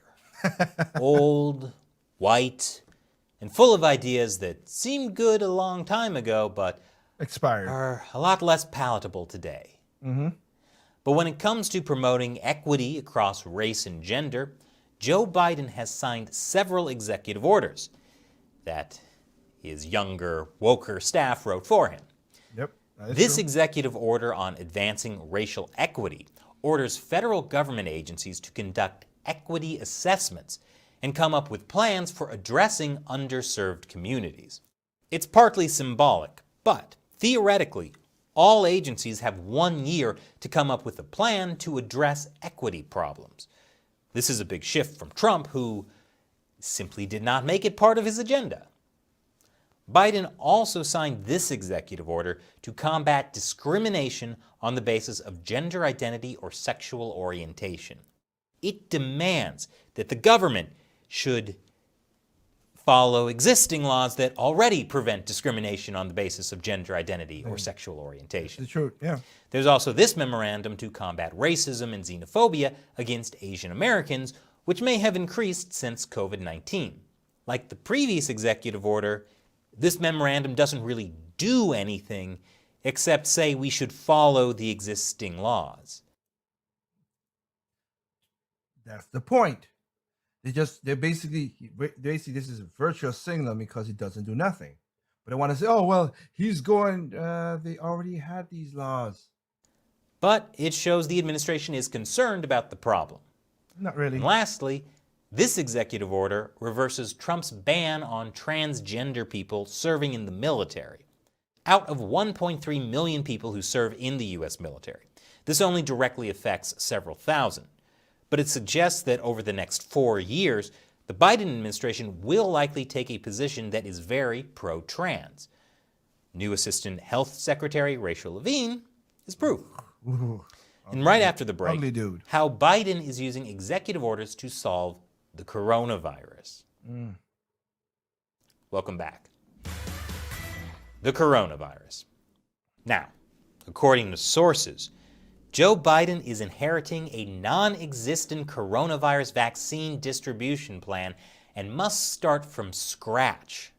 Oh my gosh, Trump had no plan?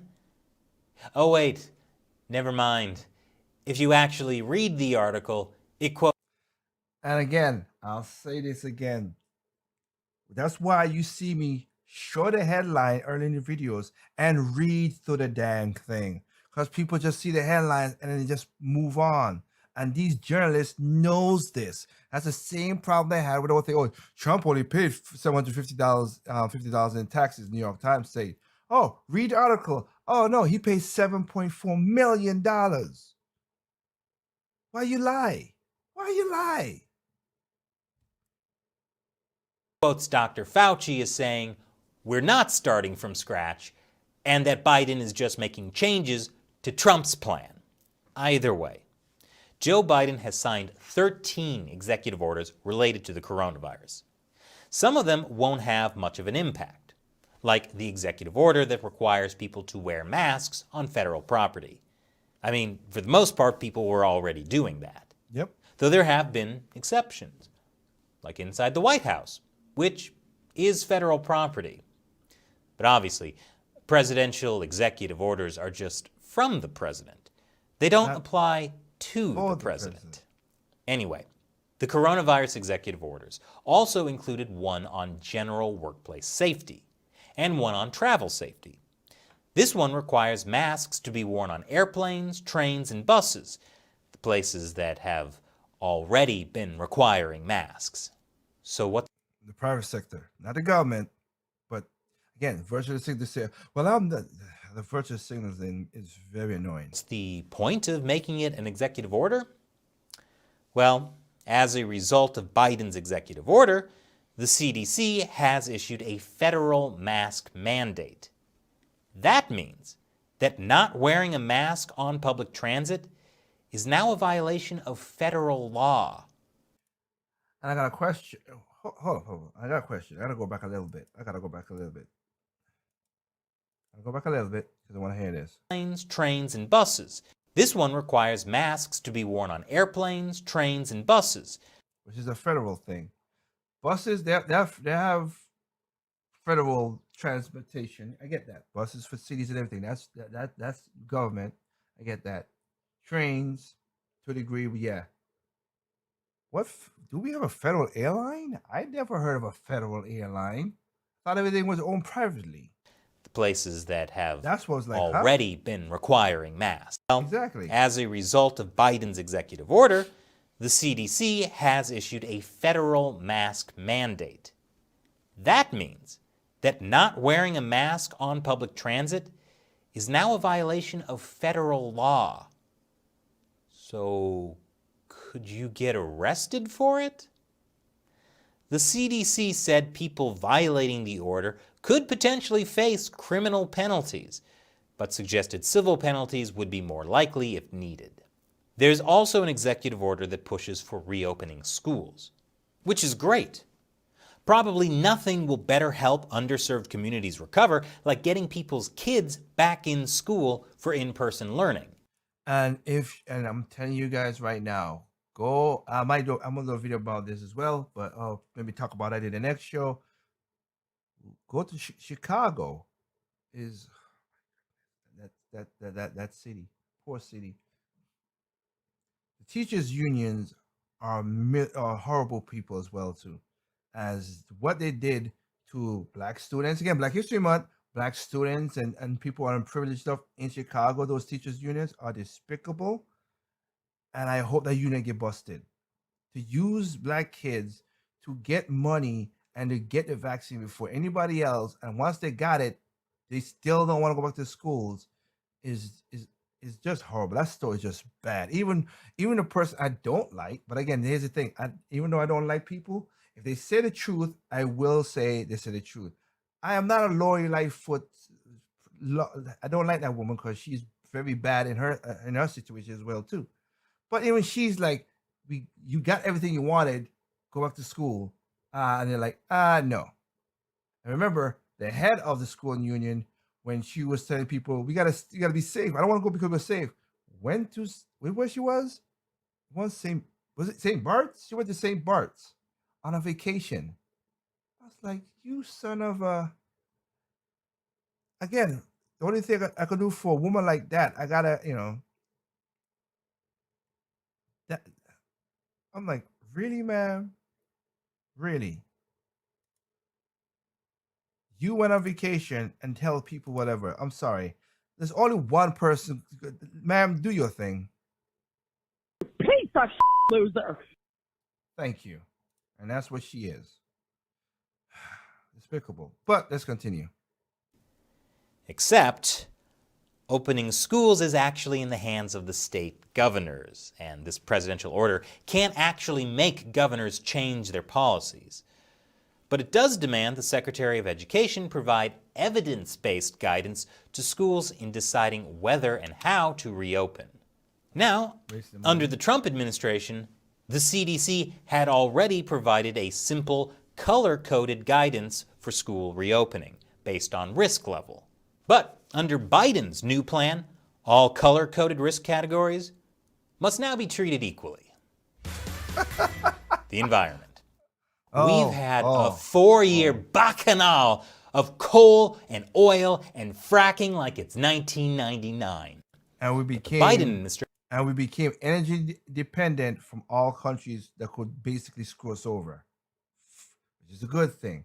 I never understand that how we want to stop all this stuff. Okay, we divide. I get that, but you have no problem going to other countries. These white leftists again.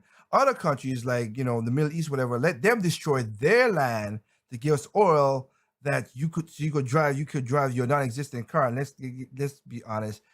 Electric cars is whatever, I got it, but they do not make up majority of the market. They make up less than a couple percentage points of the market. One, and two, you still get power, and electric still get power from coal, natural gas, whatever plants. Except for in California where they're stupid way that they're doing it. But yeah. Administration is putting its foot down. We're all grounded, and we're going to pay for our debauchery with $1.7 trillion.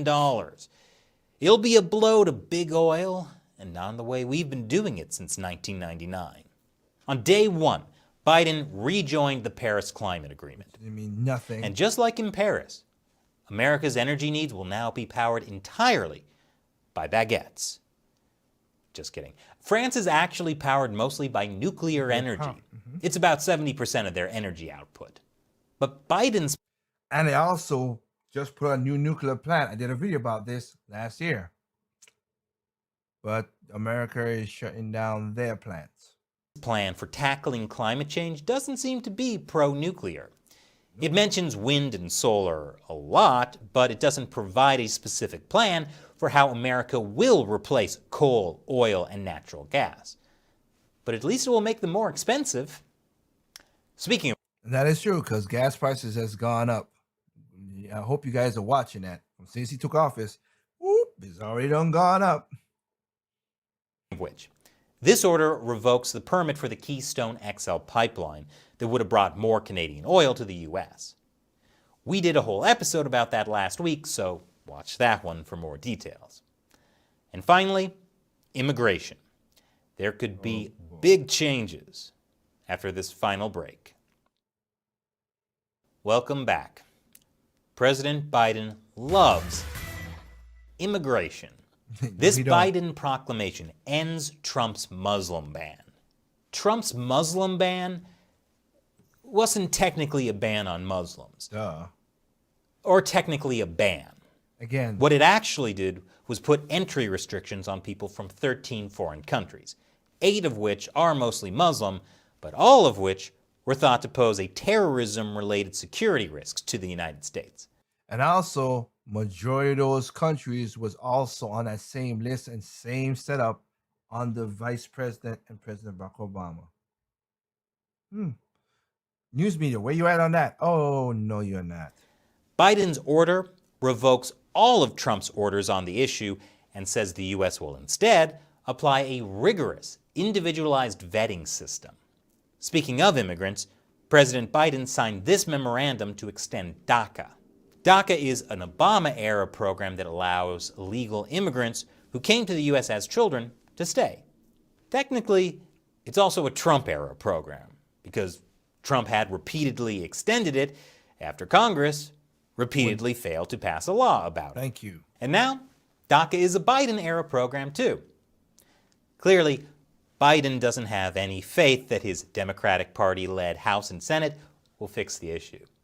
So, his executive order just kicks the can further down the road, which is always better than dealing with the can now. There are about 700,000 illegal immigrants who are part of DACA, but they're just a small part of the estimated 11 million total illegal immigrants. And that number right there, I don't like. It's way past 11 million. They were saying 11 million from since the I have news clips that were saying that from since the 1990s. So they got to be at least 22 million, 30 million in the U.S. Many illegal immigrants have sought refuge from immigration and customs enforcement by living in sanctuary cities, cities that try to shield them from being deported. And which also shield horrible people to two of my friends that I know, one that got raped by illegal, and one who lost her 2 kids and her husband. And the husband was black. Sanctuary cities, California. And with this executive order, President Biden extended protection for those sanctuary cities. This order revokes President Trump's executive order from 4 years ago. Trump's order had said that sanctuary cities were breaking the law and would therefore not receive federal grants. Which was correct, and that it was true. Biden's executive order simply cancels that, saying my administration will reset the policies and practices for enforcing civil immigration laws. The cities that shield illegal immigrants will still be violating U.S. law, but the Biden administration does not intend to punish them for it. Of course. And then I already showed you what with the whole thing about, oh, we're going to get these kids out of cages, but you're building more of those same facilities. And you were the guys who built it in the first place. Meanwhile, this executive order would incorporate illegal immigrants into the U.S. Census. It reverses a Trump policy that did not count illegal immigrants in the 2020 census. The census may sound boring and stupid, and why do I have to fill out this dumb form every 10 years? But it's actually a huge deal. Yes, it is. Results from the census directly determine how many congressional representatives each state gets, as well as what portion of federal resources go where.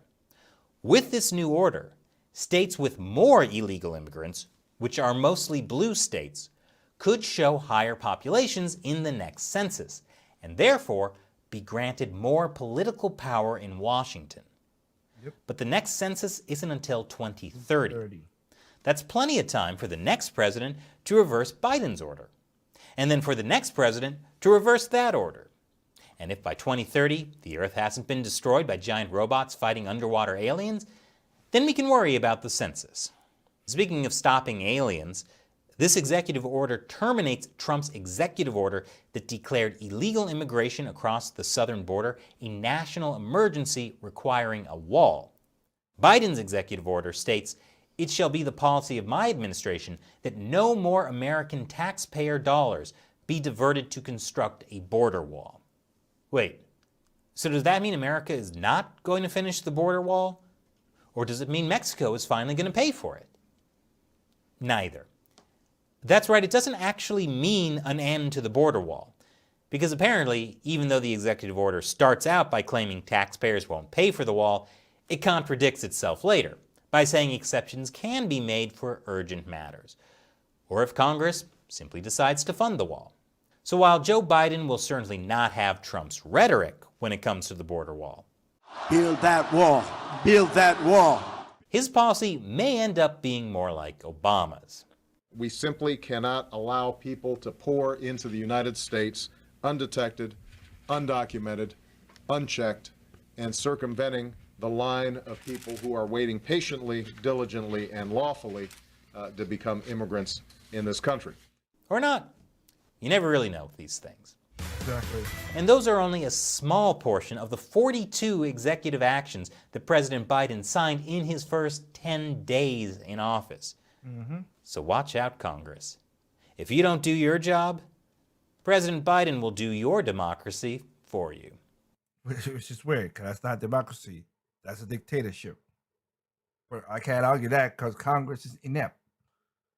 When you have certain people like these who do horrible things and are bought off by the same people that are, we do that like the rich, but you do what the rich says anyway.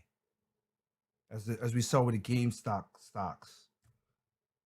And the only reason why it's tanking now because the trade, whatever, stopped the sell. You can't sell. I mean, so you can't buy the stocks, but you can sell the stocks. How that makes sense? How that makes sense? I'm telling you, it's despicable. It's literally despicable. But I wanted you to hear all about stuff like that. So you can have a great understanding of what's going on in this world right now. But with that said, the other stories that I had, I'll try to regroup them and put them in the next show. Okay, of course, next show, it is Thursday, 9 o'clock, where we talk about, as I said, topical stuff. So, with that said, you guys, I'm going to call it there. Look, I have no problem with Black History Month. Oops, sorry. Black History Month in a way of, giving power to certain people, whatever. But it's been commercialized and lost its fags. It doesn't mean nothing because people just want that to lord over Black people on things. Just like Morgan Freeman said earlier, you ain't gonna regulate Black history to a month. That's kind of crazy. You should be the whole year. Black history in America is American history. That's what it is. Let's talk about this stuff. And funny again, there's a lot of people out there who don't like a Walter Reed or Thomas Sowell, like I just showed you, whatever. These guys who did amazing things and also helped illuminate the mind and whatever. Thomas Sowell was a Marxist, and when he went into government and learned how the government, and wait, this is inefficient, and he came up with a way to make it more efficient to help Black people. You know what the government said? This fool's we gotta stop him. That's a quote. That's what happened. That is crazy. That's what it is. Because as one of Thomas Sowell's thing is, and I've seen that, and that's why I talk about it as well too. In majority, I'm like in 98% cases, there's no solution. There's trade-offs. Is the trade-off good or the trade-off bad? You can't say this is going to solve everything because in most cases it's not. Just like we talk about the whole environmental stuff. Again, the Paris Accord, that trade-off for that is we give them money to do nothing. Other countries get money. China is in accord, so is India. They're building coal plants. They're toxicating everything. But they need to say, oh, we're going to take this down. No. Just weird. So, like I said, this is where it is in that regard. But I'll bring up some more stuff about that. And like I said, this is where the Black curse is the strongest. Because again, these white liberals, leftists I should say, they're gonna be good for a Black person, and them on their head, telling them, oh, you should be happy that I'm giving you crumbs. I don't want your crumbs. I want the damn meal. I want your meal. So you know what? Get out of the way. Non-violent, of course. Get out of the way. I'm gonna work hard and I'm gonna get that meal. That's what it's supposed to be, and that's what the whole GameStop thing the last week was debacle as well as it is. But again, we'll talk about that more. So as usual, like I said, there's gonna be a video on Thursday and Tuesday, just like you saw one. You can go every Tuesday. Gonna be a video from Straight No Chasers in a way. Of course, come back and check us out. Project Open Mic, 9 o'clock Eastern Time, American Eastern Time. And then we're gonna be, and hopefully we are branching out to other stuff. So we'll see how that works out. And of course, Fridays is side chat where we get a bunch of fellows. We talk about different things. It's conversation starters. We don't really have a topic. We just go off the chat. And if you want to join in and talk to us, again, we bring up the chat in that conversation. That's good. Right now, like I said, if I'm looking at about 2 people on YouTube and 20 people on Facebook and 19,000 on tempo.fm. Like, again, thank you guys for giving us. Again, go to Project Open Mic on YouTube and thumbs up, thumbs down, like, share, subscribe to the channel, leave comments. Do we have to do, guys? Get us up in the algorithm in YouTube and how that works out. But again, I'm not gonna use. That's why I don't use YouTube as my only analytics to do stuff. But it's right now is the only place I have a backlog, and I'm working on getting more backlogs sites where you go like, you know what? Here's the channels. You go to these things wherever you want to go and have fun. Because on Tempo.fm, the video stays up for a month and then it goes. It gets to come down because they don't have the bandwidth to the storage to hold all the videos, which I understand that. And mostly that's mostly audio platform. Again, tomorrow 9 o'clock, join us, side chat. If not, catch you guys next week. Project Over 9 o'clock American Eastern American time. Have a good week. Enjoy. If you're with weather and stuff like that, be careful out there with the snow and everything that's going on. Again, with COVID, what's going on, be careful to protect yourself. Remember, evil comes in all shapes, color, size, race, gender, nationality. It makes no sense. Evil is evil. The rich is gonna still keep on getting rich. Look, as you just basically saw what I just did. The poor will keep fighting for their crumbs, and us, the middle class, is gonna get screwed over. And last but not least, remember, people are stupid, individuals smart. Be that smart individual. This is Boy Take for Project Over Mike. Peace out and have a good weekend.